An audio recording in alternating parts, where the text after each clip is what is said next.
How's it going, guys? How's it going, guys? I'm gonna bang this one out. Beautiful night down here. I'm out of river. Down here in Brazil. Over here, my little man. He's over to the left of us. You see the soccer field here. They play soccer in the sand. They play volleyball in the sand. They even got some brothers playing hoops over there in the long distance, but yeah, apparently I guess they left. Yeah, man, I'm plotting on a nice, beautiful Monday night. And so apparently, obviously, we know that the World Hall of Fame induction was this week, and I don't want to get too many youngsters in here, so I'll look at the volleyball. All right. But apparently, we know the Hall of Fame induction was this week, and a host of people: Billy Dollarman, Maya Moore, Sue Bird, Dwight Howard, the Redeem Team of 2008, all were inducted. A few other people. Oh, owner Mickey Arison, all inducted. I believe everybody's well inducted, and even Mickey Arison, as a Knicks fan, the guy stole the Pat Riley from us. Gotta, but he was funny. I might get to his part a little bit. But I think I'm not gonna say the star of the show. I'm not even gonna say the best player or the best aspect. He actually was, him and Dwight Howard were actually two-time MVP Hall of Fame inductees last night. This weekend. But Melo, I believe. Look, a bunch of people had good, because Dwight Howard's speech was funny as hell. It was hilarious. All right. I watched all of them. I watched, Sue Bird, Maya Moore. She was great. A little boring, but she was great. But Melo, I believe, and this is crazy, man, because Melo is now a podcaster himself. He is part of the media, and I believe he. Excuse it to go dark. I'm gonna run after my son, but I believe he delivered what could have been definitely the best I've ever heard. Seriously. He delivered one of the greatest speeches of all time. And this is not just me being a Melo fan. This is not me being a Knicks fan speaking. When it comes down to it, man, Melo had a blessed career. Never won a championship. When he got to the league, his first 10 years, he made the playoffs. Not a lot of people could say that. Every single one of their first 10 years making the playoffs. He did that. Okay, what was it? It was 10 years, 2. They made it in 11, 12, and 13. Yeah, 14 they missed. That was the first time he missed the playoffs in his career. A lot of that had to do with the injuries on that team. What's up, Bob? But play. So he made, he had a successful career, 30,000 points. The thing about New York in his career, obviously there were some challenges, management issues, coaching issues. Maybe I'll get to that, but Melo, bro, it was flawless. When it comes to the things that he repped for, right? And there's some controversies that he addressed, but there's some people, look, here's a guy from Red Hook Housing Projects. They left, they went to West Baltimore. And I'm not trying, I know I got some family in Red Hook. Red Hook is a rough and tumble place. But it's kind of, he moved to West Baltimore, which is even it's just, anybody know about West Baltimore, you watch The Wire, that show was basically based in West Baltimore, was quite like the whole neighborhood, the whole area, the whole section of Baltimore was something else. Red Hook Housing Project is kind of one-off thing in a pretty decent area of Brooklyn, especially the way, even now. I mean, he moved in '93, so he moved in '93. I worked kind of downtown Brooklyn. I kind of worked in that area. That's my first job out, say '93 when he left. I guarantee you from '84 to '93, when Melo was there, not the easiest places. But again, he was a kid. You know what I'm saying? So the family moved to West Baltimore.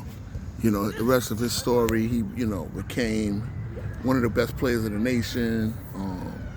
Wound up going to, I believe it was Mount Zion, the same one that Tracy McGrady went to, one of those, development schools. I forget what they're really classified, but basically, he probably played a couple of years in Baltimore, and then eventually wound up at Mount Zion, gets to Syracuse, wins the national championship. Again, that was all covered. And look, Melo, again, he was the first freshman to be most outstanding player. We've seen Anthony Davis and a couple other guys do that since, the one and dones. This is the one and done before the one and done era. I mean, if we remember Mary Anthony, who was there, again, Mary Anthony, Cayenne, his sons, his brothers, were all there repping. At least I seen them. I don't know if Lala was in the background or whatever. They were all there, and he repped for everybody. He repped for everybody, and he didn't sugarcoat anything. He didn't the failures, the successes. He didn't make it all about himself. That's the other thing. Melo's a stand-up dude, bro. I mean, look, a lot of people, if you saw that induction ceremony, and again, for a guy to score 30,000 points, and he just wasn't a scorer, man. That's one of the things too that I like to talk about. Like, Melo was a complete player, but it's looked at like some narratives that grow. They you grow and it's a life of their own. You understand what I'm saying? Melo was a better all-around player than given credit for. But one thing the man did, and he did at such an elite level, and he did at so as again, a one-on-one score. You can call him everything, but you know what? He persevered to get from where he was to get to the Hall of Fame. Is not, obviously when the basketball talent was realized, certain things, in this era, in his era, the scholarships came and everything else. So it's not like, he was very good. He was very talented at scoring the ball and dribbling the ball, and that gave him afforded him the successes he wound up having.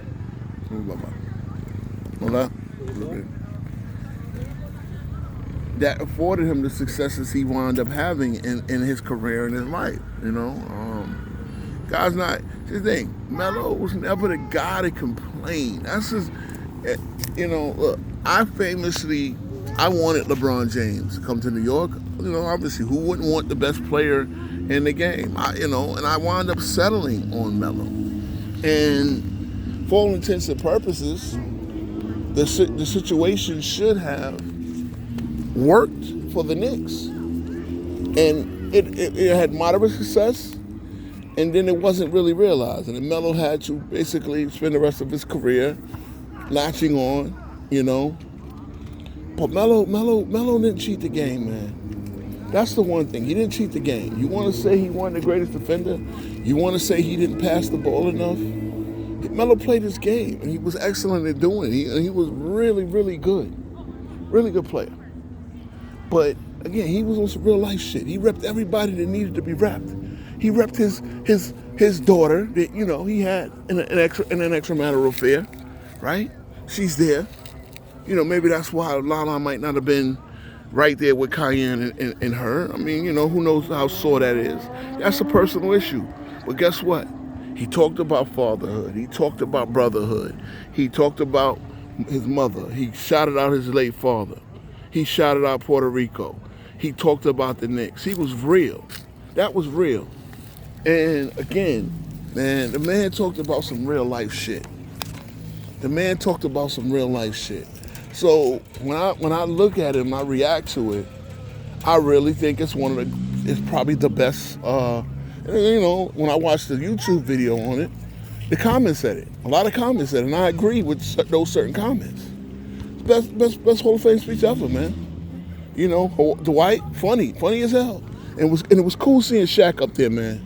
It was cool seeing him bury the hatchet. They had a beef since he was a rookie. They had a beef when both men were retired, and now, big of Dwight Howard too. And I addressed in another video, yesterday's video about him, him,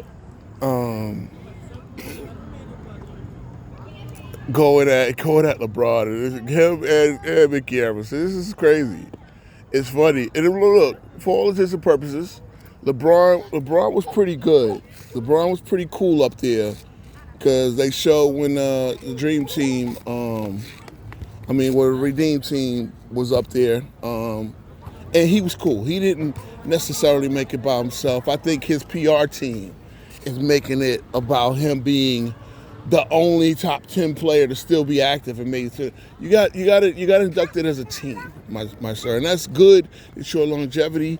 It has you in the league and has it, but he got put in as a team. He didn't get the Hall of Fame. Melo, you want to say Melo and Dwight Howard, the first people to get double inducted on the same night. They get two jackets. They get two. I guess they get two jackets. Right? You know what I'm saying? So at the end of the day, real talk, real good thing, man. Melo rep for everything. He rep for Red Hook. He rep for everything in that step, and he showed, man. He persevered. Like, at the end of the day, that's what it's all about. Melo was never the guy to complain. That's why he was perfectly built for a place like New York. And this is why I want to turn this into an optimistic Knicks fan. This is number 34, apropos segment. I want to turn this into optimistic Knicks fan segment because there's lessons to be learned here, man. In my opinion, Melo in his prime years were wasted in New York. They're wasted. He played at an MVP level. Was he LeBron James? No. Was he LeBron James? No. Could he have led the Knicks to a title? Damn right. Had we built everything, and had we understood that Melo was there to play his role. He wasn't there to be LeBron James. He wasn't there to, Melo was coachable. Whatever the coach asks, look, him and D'Antoni never really got on the same page. But I'm always one, and I said this, I think D'Antoni is one of the most overrated coaches in NBA history. Like just like Thibodeau, he's a good coach, but there's a ceiling. There's a definitive ceiling you're gonna get with Tom Thibodeau. With Mike D'Antoni, the same way you got it with Tom Thibodeau. So I 10 toes down is the name of my podcast. I stand on that.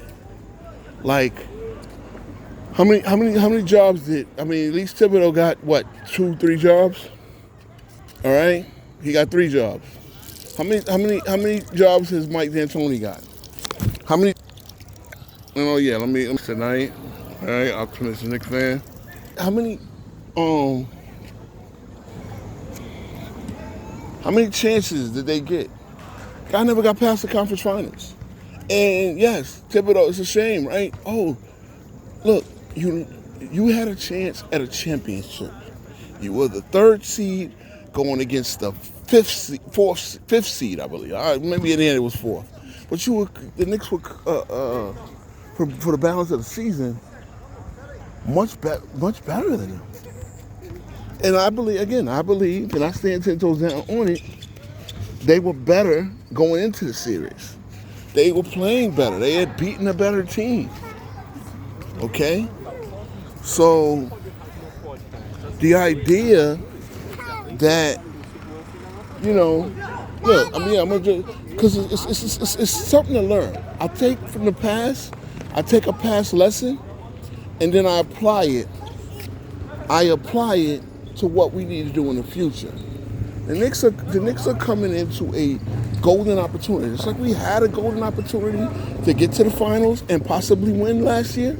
Because best believe, if a Noel's coaching Knicks team could have beaten the OKC Thunder, if we could beat Boston, we damn sure should have beat Indiana, and we damn sure could have beaten OKC. Okay, so a well-coached Knicks team would have done it. I believe the coaching issue was the problem. It didn't unlock the greatness in the players that we have. Again, I know that Karl-Anthony Towns has his drawbacks.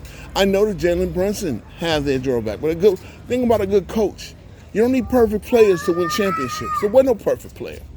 There was no perfect player this year. There's no perfect player still in the league. Even Nikola Jokic, who was goddamn awesome. Even Giannis Antetokounmpo, who was goddamn awesome. They have their weaknesses. There's parts of their game where you can work around. And they don't have the greatest teams top to bottom around them.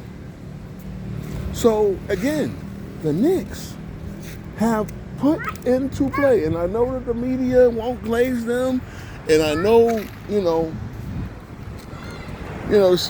you're gonna, people are gonna still have doubts whether Brunson can be your number one, and it's called number one, number two. I don't give a man. Listen, one thing I learned about basketball, you don't need that hierarchy. What you need is a fabric of it is what it is, the fabric of a team. Your team has to have a good fabric. Because I've seen teams win, like let's look at it, the Portland Trailblazers. With Bill Walton. Nobody scored over 18 points on that team. Okay?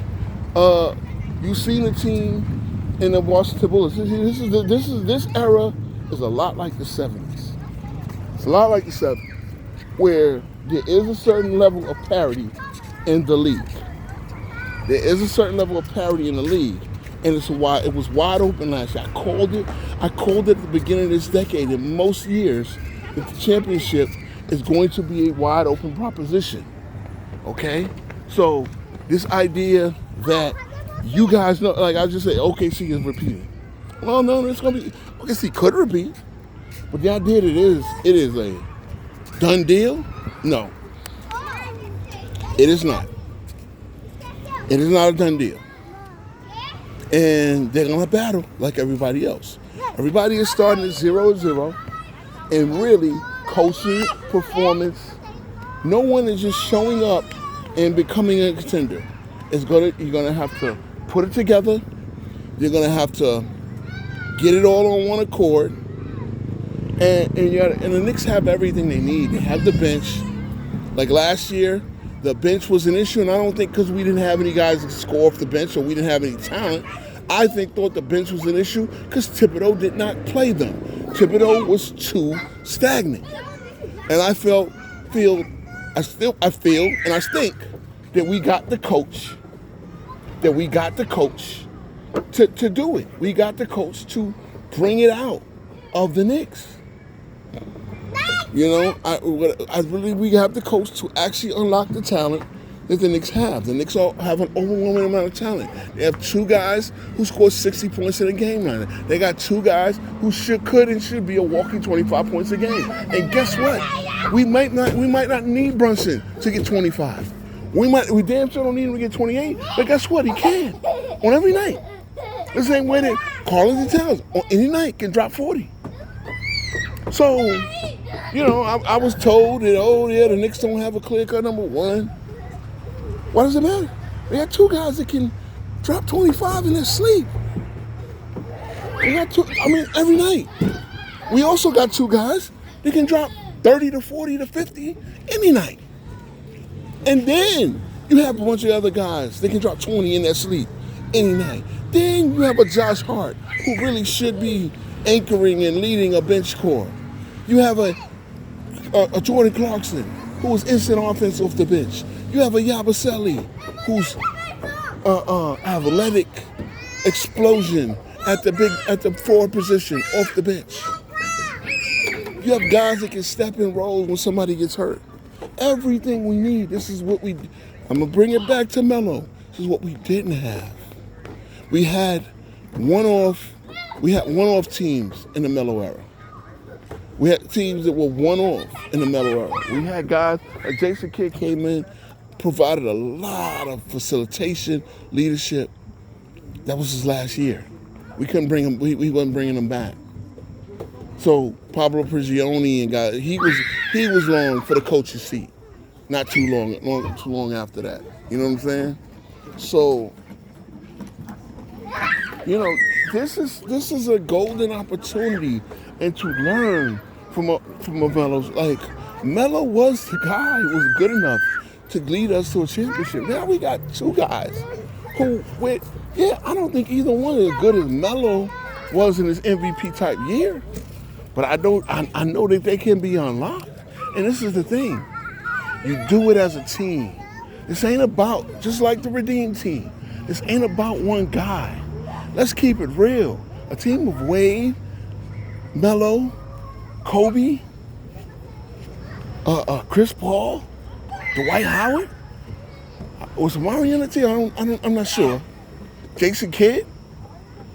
Bro, that team, just Tayshaun Prince, Carlos Boozer. And it's funny how the list of Hall of Famers now that LeBron played with is grown. You know, since y'all want to glaze him making a Hall of Fame while he's still active, Carlos Boozer's now Hall of Famer. I mean, you know, it is what it is, right? But that's what it's about. It made it about Melo, and it was more than Melo. It was more than Melo. The Knicks. Hold on a second. It was more than Melo. They needed everything. They just didn't have the overall talent. They didn't have the overall fabric. There were too many coaching changes. You know, there were too many coaching changes. There was too many. They didn't exactly get it on the same accord. And Melo was the guy to take all of it. And he never complained. He never bitched. Y'all said he should have went to Chicago. He should have just went to Chicago, right? But he didn't want to win. The Knicks, he wanted to win in New York. And it was about his family. He didn't want to go to Chicago. He didn't want, Lala wasn't going to Chicago. Lala didn't have the same opportunities in Chicago. So when it came down to it, he took his family over the shit, not money. Because the money, he wasn't going to get the money. What about the money? About the family. It was always about his family. But, you know, that's the thing. Y'all didn't realize that. Y'all don't think these players are human. Y'all look at the motivation, and again, the pocket watching nature of shit. It's funny because everything has blown up as far as money wise. So look, I'm gonna end it here because my little one is getting frisky, man. But I want Knicks fans to understand this, man. I want Knicks this is both a general topic video and a Knicks fan video. All right, optimistic Knicks fan here, bro. To me, and I can't wait till next month when the season kicks off. I can't, obviously, training camp will be starting in a couple of weeks. All right, training camp will be starting in a couple of weeks. We're ready. The sky is the limit. The sky's the limit for these New York Knicks, and it's time. And like I said, learn from the Melo situation. Learn from, no one. We don't want to hear about nobody crying and whining and complaining and bitching, bro. It's about one team, one accord. They got one goal. Teams, understand this. Teams win championships, not players, not individuals. Teams win, teams lose, and the Knicks got everything. So shout out, good luck to Mike Brown and New York Knicks. Good luck to everybody, but I believe the Knicks are the best team, and it's going to show. Peace, guys.